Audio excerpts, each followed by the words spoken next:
Assalamualaikum warahmatullahi wabarakatuh. Semoga yang menjawab salam saya doakan berangkat haji, yang tak jawab berangkat umroh. Yang sama kita hormati sahibul bait yang insya Allah akan menjadi tamu Allah, yang insya Allah akan berangkat melaksanakan rukun Islam yang kelima ke Baitullah. Kita doakan orang tua kita ini, saudara kita ini, jamaah kita ini, Pak Muslim dan Ibu Samsimar, mudah-mudahan perjalanannya diberkati oleh Allah, diberikan kemudahan, kelancaran, bisa melaksanakan syarat wajib dan rukun haji dengan sempurna. Mudah-mudahan mendapatkan haji mabrur dan mabrurah. Al-hajj mabrur laisa lahul jazaa'u illa jannah. Mudah-mudahan balasan yang Allah berikan adalah surga. Mudah-mudahan kita yang hadir di sini bisa mendoakan, dan mudah-mudahan kita yang ada di sini akan dipanggil juga oleh Allah untuk melaksanakan ibadah haji dan umrah. Yang belum pernah berangkat kita doakan bisa berangkat.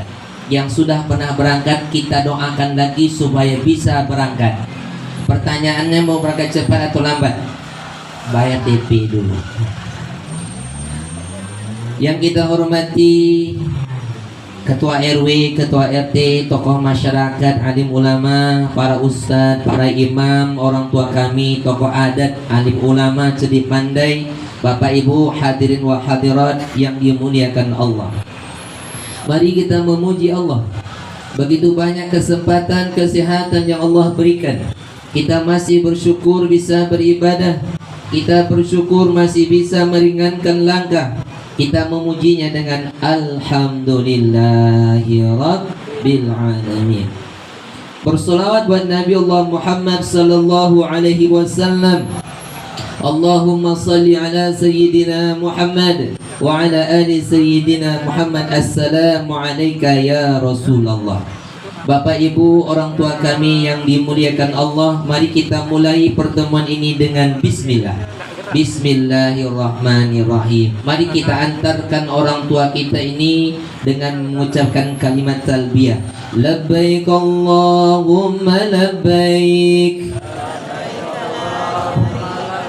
labbaik la syarika laka labbaik, innal hamda wan ni'mata laka wal mulk la syarika lak, labbaik Allahumma labbaik, labbaik la syarika laka labbaik, innal hamda wan ni'mata laka wal mulk la syarika lak, labbaik Allahumma labbaik, labbaik la syarika laka labbaik, innal hamda wan ni'mata laka wal mulk la syarika lak. Allahumma salli ala Sayyidina Muhammad wa ala ali Sayyidina Muhammad. Allahumma inna nas'aluka ridhaka wal jannah wa na'udzu bika min sakhatika wan nar. Rabbana atina fid dunya hasanah wa fil akhirati hasanah wa qina adzaban nar ya rabbal alamin walhamdulillahi rabbil alamin. Bapak Ibu orang tua kami yang dimuliakan Allah Subhanahu wa taala, kalau kita berbicara tentang ibadah haji, Saya yakin dan percaya bagi Bapak Ibu orang tua kami yang ada di sini yang pernah melaksanakan ibadah haji maupun ibadah umroh, pasti rindu mau ke sana lagi. Apatah lagi yang belum pernah berangkat. Mudah-mudahan yang belum pernah berangkat, yang hadir menyaksikan pada hari ini, Allah akan berikan kesempatan kita untuk bisa sampai ke tanah suci. Bapak Ibu orang tua kami yang dimuliakan Allah Subhanahu wa taala, orang tua kita ini akan berangkat melaksanakan rukun Islam yang kelima ini, perjalanannya 40 hari ibadah.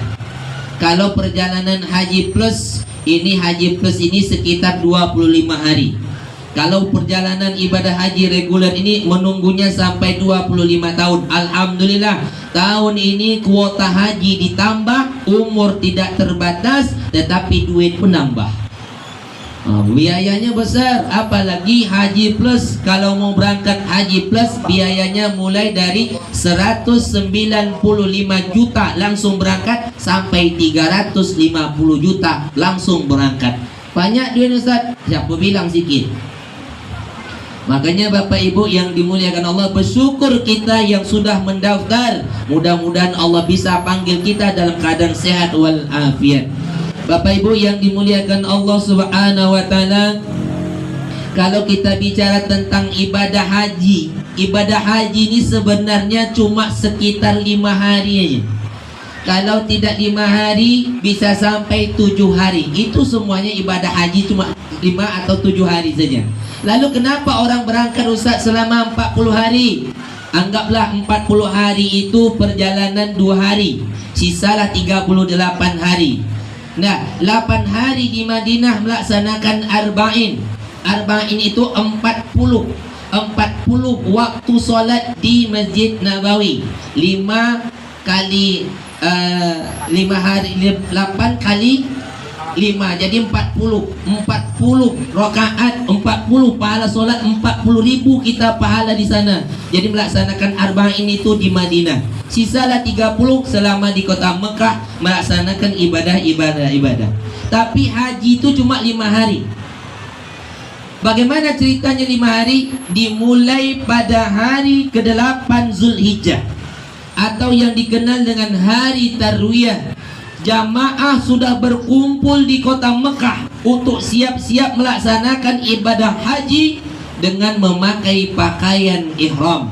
Bapak-bapak selai di atas, selai di bawah. Ibu-ibu juga memakai pakaian yang menutup aurat. Kullu badani aurat illa wajhi wa yadahi, kecuali wajah dan telapak tangan, menutup aurat.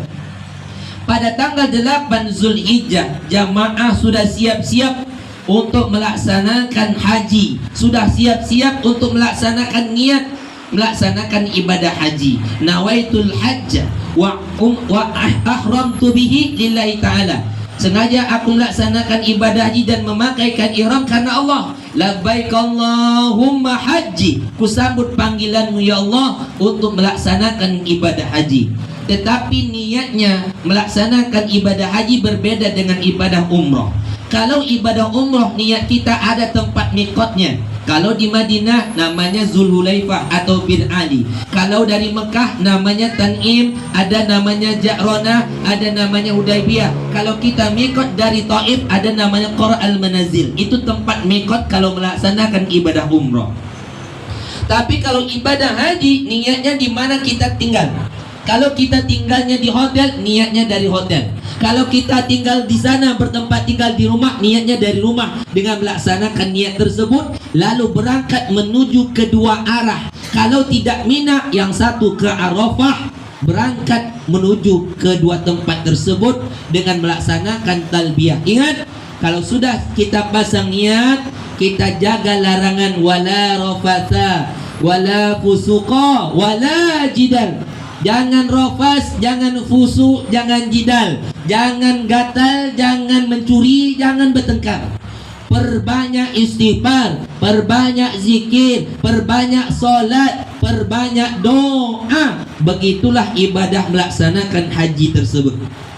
Sampai kita di Arafah atau kita sampai di Mina pada tanggal 8 Zulhijjah melakukan ibadah-ibadah, solat berjamaah, zikir, muhasabah, doa.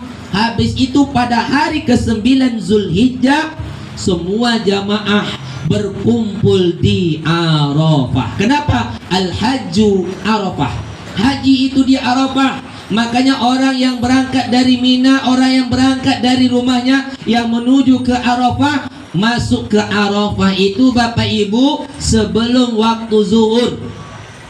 Kenapa? Karena kalau sudah zuhur, orang sholat berjamaah masing-masing tenda, di situ akan melaksanakan khutbah Arafah sampai selesai sholat zuhur. Habis itu kita melaksanakan zikir, habis zikir sampai sholat asar, habis sholat asar kita zikir lagi sampai muhasabah jam 5 sore. Ingat, itu waktu yang sangat penting.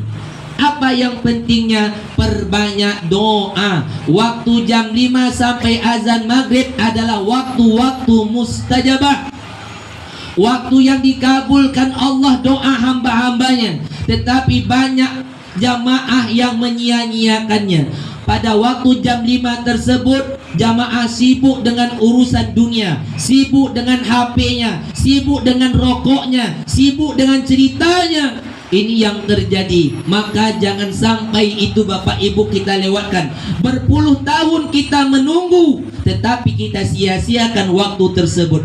Padahal waktu itu sangat penting. Suami istri duduk berdampingan, mau di samping tenda, mau di bawah pohon, mau dekat jambatan, maupun di atas bukit, berdoa kepada Allah. Kadang-kadang doanya Pak Bu, itu tangannya sampai ke atas begini.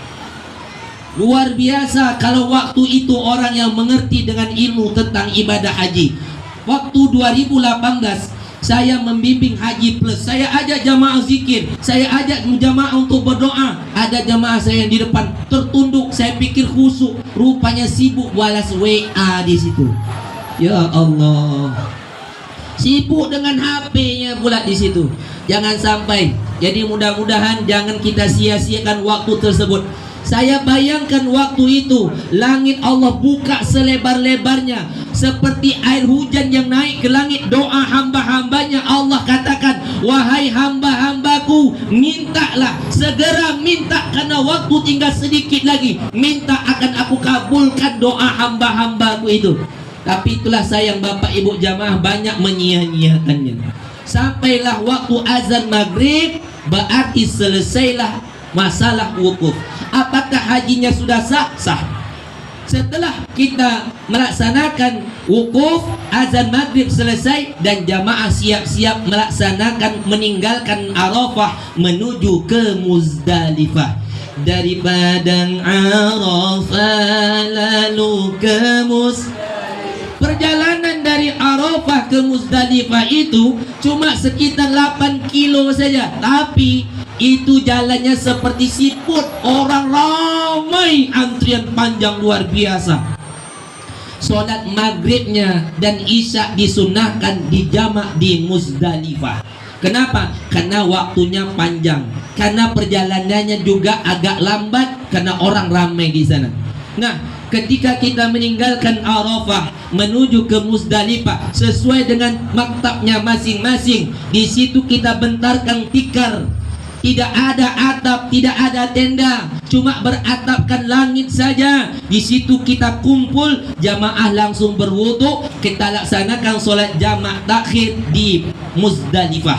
Selesai solat, kita makan. Habis makan, cari batu. Batu yang dicari tak jauh-jauh, sekitar kita pun di bawah-bawah karpet itu ada batu. Untuk melontar besok pagi pada tanggal 10 Zulhijjah, batu yang disiapkan hanyalah 7 butir saja. Karena besok melontar cuma 1 jamarat Aqabah saja. Jadi cuma 7 butir yang dicari. Yang disunahkan hanya sebesar ujung kelingking ini saja. Jangan jadi jamaah saya waktu itu Bapak Ibu, yang dicari sebesar telur ayam. Ustaz, ini batu untuk besok Pak Ustaz. Untuk apa nih Pak? Untuk melontar. Pak, yang disunahkan sebesar ujung kelingking aja Pak, jangan sebesar ini. Tapi tak semangat Ustaz, saya mau melempar dengan semangat biar setan-setan tulas rasakan sakitnya. Pak, kalau kena setan tak apa, kalau kena kepala orang gimana? Kan bahaya itu. Nah, inilah kadang jamaah lain yang disuruh lain yang dibuatnya. Nah, selesai mencari batu, istirahat sampai jam 3 pagi, itu jamaah sholat tahajud, berzikir sampai jam 4, jamaah sudah siap-siap meninggalkan Muzdalifah menuju ke Mina. Sebelum azan subuh, jamaah sudah meninggalkan Mina, sudah meninggalkan Muzdalifah menuju ke Mina, karena sholatnya di Mina. Di sana sholat subuhnya. Itu Bapak Ibu kita lihat kan, manusia ketika dimasukkan ke dalam bus itu macam masukkan ayam satu kandang, berdesak-desakan, berdiri berhimpitan, itu pasti luar biasa. Yang kita kasihan nengok orang-orang yang di pinggir jalan tersebut, ada yang jalan kaki, ada yang pingsan. Itu bus, kadang-kadang ambulan banyak yang mengangkat mayat-mayat, itu bergelimpangan. Kenapa? Haji ini berat. Haji itu bergerak terus. Maka dibutuhkan fisik yang kuat, dibutuhkan tenaga yang kuat. Itu yang dilakukan. Maka ketika kita meninggalkan Muzdalifah sampai di Mina, sholat subuh di Mina, di tenda masing-masing. Selesai sholat subuh, zikir sampai waktu syuruk, sholat isyraq. Habis sholat isyraq, sarapan. Pada tanggal 10 Zulhijjah tersebut, kita yang ada di sini melaksanakan sholat Aidil Adha, tetapi jamaah yang ada di tenda Mina akan bergerak pergi melontar jamarat Aqabah dengan membawa batu yang kita bawa tadi sebanyak 7 buah. Makanya Bapak Ibu yang dimuliakan Allah Subhanahu wa taala, kalaulah perjalanan ibadah haji ini sangat berat, apatah lagi sempat tenda Bapak Ibu nanti itu di Mina Jadid, itu perjalanan 7 kilo jalan kaki pergi melontar, 7 kilo pergi, 7 kilo pulang. Ini yang disebut, kadang kita lihat kasihan usia-usia yang sudah tua, kadang-kadang ada yang pingsan di jalan. Maka dari itu Bapak Ibu yang dimuliakan Allah Subhanahu wa taala, ketika kita sudah bergerak dengan membaca takbir di perjalanan, nanti Bapak Ibu bawa batu 7 butir itu yang kita lewati 2 jamarat, ula, usta, yang kita lempar cuma jamarat Aqabah yang paling hujung, yang ketiga. Masuk kita lewat. Itu biasanya polisi sudah ada yang mengatur, dikasihnya line, gate line, pembatas. Kita hanya sampai ke ujung saja. Ambil batu yang 7 biji tadi, ambil dengan Bismillahi Allahu Akbar. Tidak usah jauh-jauh, dekat aja, Bismillahi Allahu Akbar. Yang penting kena aja. Setelah melontar 7 butir, jangan tunggu di situ lagi, jangan coba-coba selfie di situ lagi. Nanti masuk orang yang dari belakang, kita didorongnya. Maka selesai melontar, langsung cari tempat yang aman di ujung sana. Sampai di ujung, kita tahalul sugro, kita berdoa. Kalau sudah tahalul, maka selesailah larangan ihram selama 3 hari. Jadi 3 hari itu kita jaga larangan ihram. Jangan cabut bulu badan, jangan membantah ranting, jangan membunuh binatang, karena itu termasuk larangan ihram. Tak boleh pakai wangi-wangian, tidak boleh mandi pakai sampo, pakai sabun, pakai deodoran, tak boleh menggosok gigi pakai Pepsodent. Jadi selama 3 hari itu jaga larangan ihram. Kapan bolehnya? Setelah kita tahallul pada hari 10 Zulhijjah, setelah melontar Aqabah, baru pulang ke tenda, baru kita bisa mandi dengan sampo, dengan deodoran, dengan menggosok gigi. Jadi Ustadz, selama 3 hari itu kami tak gosok gigi dengan Pepsodent, betul. Lalu pakai apa Ustadz? Pakai siwak saja. Kami tak biasa pakai siwak Ustadz, kami pakai Pepsodent odol. Tahan dulu 3 hari itu. Jadi tak gosok gigi selama 3 hari, betul. Bagaimana rasanya? Cobalah sendiri. Nah, buat dulu, mau rasakan. Itu luar biasa Bapak Ibu. Kalau orang yang tidak punya ilmu, maka dia banyak melanggar gosok gigi pakai Pepsodent. Hati-hati. Nah, 3 hari kita sudah pulang ke tenda kembali. Besok kita melontar pada hari tasyrik yang ke-11, yang kita bawa batu sebanyak 21 butir. Kita melontar 3 jamarat, ula, usta, Aqabah. Hari yang keempat, pas hari yang ke-11 tasyrik. Pulang kita lagi ke tenda. Besok kita berangkat lagi melontar ula, usta, Aqabah. Melontar 21 lagi dan kembali ke tenda. Udah 5 hari.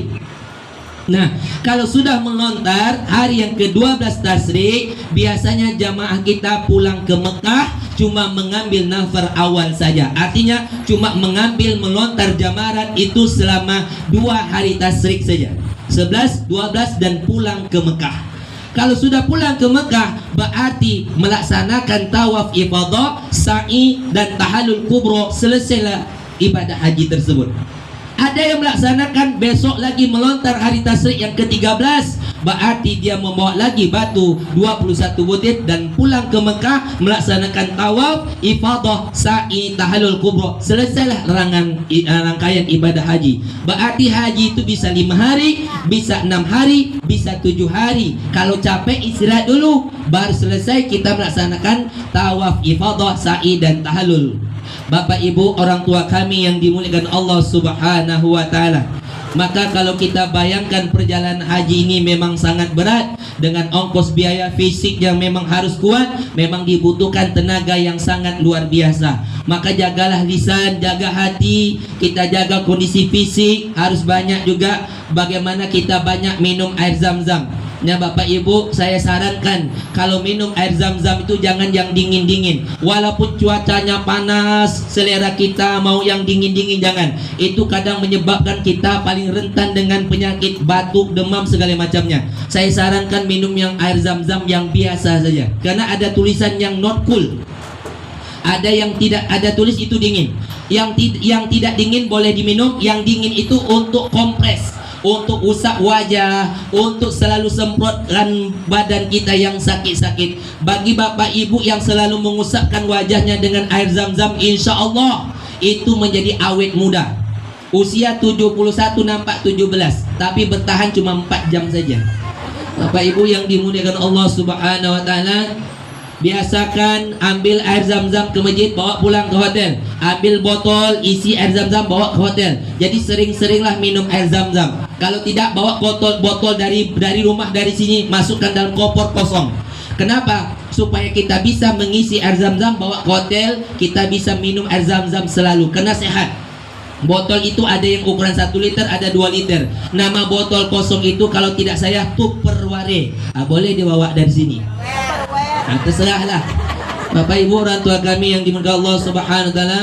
Mudah-mudahan ini yang bisa saya sampaikan tentang pelaksanaan ibadah haji, dan mudah-mudahan kita yang hadir sini bisa berangkat juga kembali yang melaksanakan ibadah haji yang sudah pernah. Kami mohon Bapak yang akan berangkat, Bapak dan Ibu orang tua kami, doakan jemaah kita yang hadir di sini. Yang tidak bisa disebutkan satu persatu, semoga mereka bisa berangkat, doakan.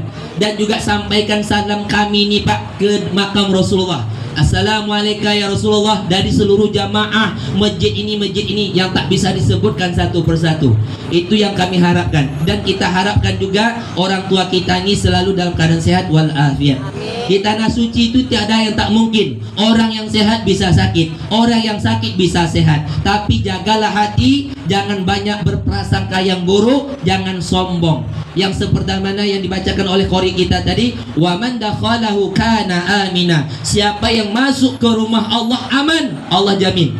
Artinya jangan sombong. Jadilah tamu yang baik, sopan, ikut, jangan sombong. Kalau sombong banyak penyakitnya.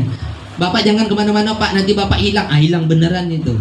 Hati-hati dengan lisan. Banyak doa, banyak minta yang baik-baik. Doakan anak, keluarga kita semua. Ini dapat saya sampaikan. Terima kasih atas perhatian. Mungkin ada pertanyaan? Alhamdulillah tidak ada yang bertanya.